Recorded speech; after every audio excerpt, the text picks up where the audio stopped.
right National Front Party could actually win next year's elections, presidential elections, and do it in the first round. Charlie Angela has more on that. The face of France's far-right politics. Marine Le Pen replaced her father Jean-Marie as leader of the National Front Party just 2 months ago. France's next presidential election is approaching, and now a poll published in Paris's leading newspaper is making uneasy reading for President Nicolas Sarkozy. It suggests that if the French public were voting today, Le Pen would win the first round with 23% of the vote. That's 2% ahead of either Sarkozy or Socialist Party rival Martine Aubry. Despite the news, Le Pen says her party won't get complacent. I see this poll as an indication. I don't see it as an established fact. I know there's a lot of work to be done for the National Front, a lot of work to present our project to the French. I hope we are seeing the start of an awakening for the French people, because it's very fashionable at the moment. The fashion she's referring to is the rise of the far right in Europe. Last week, a similar survey in the UK revealed 48% would consider supporting an anti-immigration party, parties that already exist, with strong followings in Austria and the Netherlands. But the poll has sent shockwaves through French politics. Now, Sarkozy's rival, Dominique de Villepin, is being asked by his former spokeswoman not to challenge the president at the polls next May. She fears a split in the votes for the mainstream right could hand a victory to the National Front. Charlie Angela, Al Jazeera.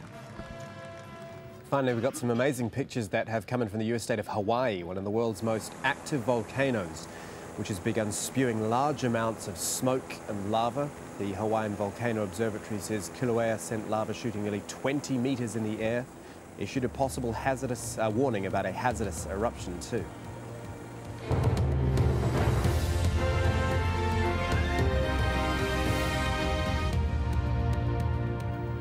Half past the hour, time for the headlines on Al Jazeera. The battle to gain control of Libya is raging across the country now. Fierce fighting seen rebels try to hold back the counterattacks by Muammar Gaddafi's forces.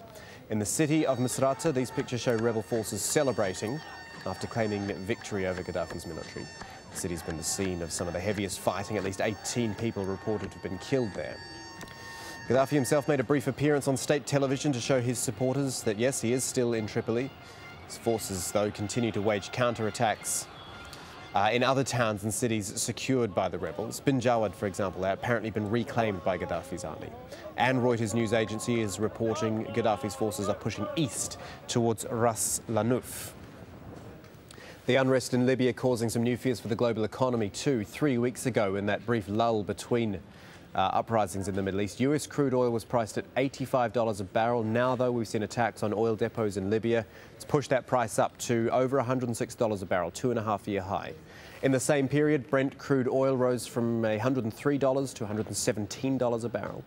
As a result, the markets don't like it. The Nikkei in Tokyo closed down almost 2% on Monday. Australia's benchmark ASX 200 down more than 1%, and European markets opened a few hours ago. They're down 2%.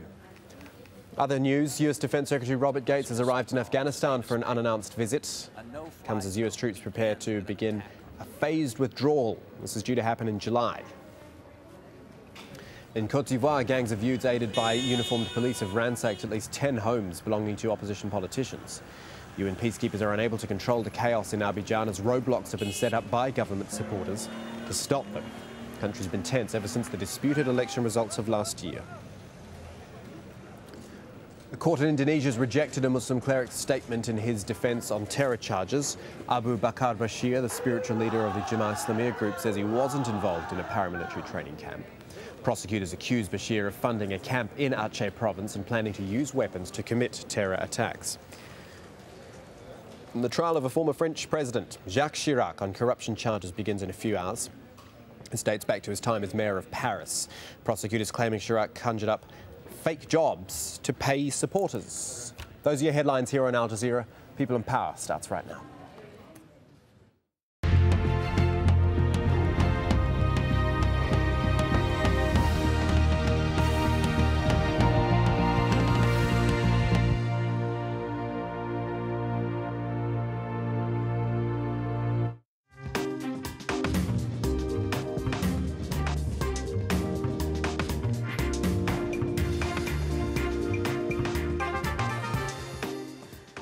everyone. This is People and Power, and I'm Summer El-Shahat. On today's program, building Egypt's future. محتاجين نكمل الضغط لأن النظام في مصر لسه لم يسقط، يعني النظام في مصر لسه موجود. رجال أعمال لسه موجودين وليهم أذرع في الأحياء وفي المناطق. A fortnight ago, we showed you a film that we shot exclusively and behind the scenes with young activists from Egypt's April 6th movement. They were among the key players in the uprising that brought down Hosni Mubarak. So how have they fared in the weeks since? Though the news of the president's resignation was greeted with wild jubilation by the mass crowds in Tahrir Square, the revolution itself is far from over. A military council now runs the country, and many of the political and economic conditions that led to the revolt are still in place. The challenge facing the activists and the pro-democracy movement in general is how to build on their gains and secure real and lasting change. But as reporter Elizabeth Jones found out, the cold reality of the morning after is that there is still much to do.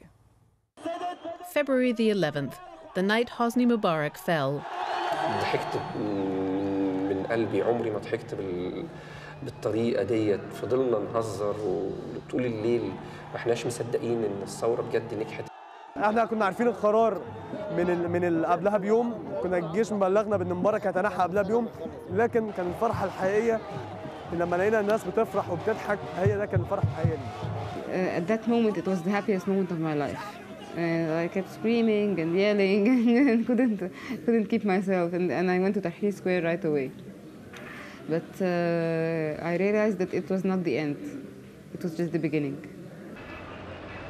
It's Thursday, February 17th, nearly a week after Mubarak left Cairo. A new era for Egypt means a new home for the April 6th youth movement, whose Facebook campaign helped launch the revolution. This dilapidated building, far from the center of Cairo, has been donated by a supporter as a new headquarters. Members come from across Egypt, including this woman from the far north. April 6th is growing, its recognition and reputation much enhanced. Its founder, Ahmed Maher, has called the core April 6th group together. السلام عليكم الأول، وآسف على التأخير جدا. بيقولوا في مظاهرات في وسط البلد فالدنيا زحمة، يعني مش عارف الناس اللي بيعملوا مظاهرات دول قاصدين يعطلونا يعني على طول باستمرار. طيب. He tells them of his meeting with the ruling High Military Council. Revolution, it seems, has turned into a series of meetings. عايز بس اتكلم عن المقابله دي عشان دي مقابله مهمه جدا. المقابله دي مهمه جدا نحدد بيها الفتره الجايه تكون عامله ازاي، مطالبنا. فقلنا النهارده القعده مع الجيش رقم 0 مش رقم 1، يعني النهارده تعارف ودردشه. تفاوض هيكون بعد كده وهيكون معلن. Maher wanted 3 demands urgently addressed: the repeal of the emergency law, the freeing of political prisoners, and the creation of a government of technocrats. اتكلمنا عن الحكومه والمفروض تتشكل وزاره برأي الائتلاف او بمشاركه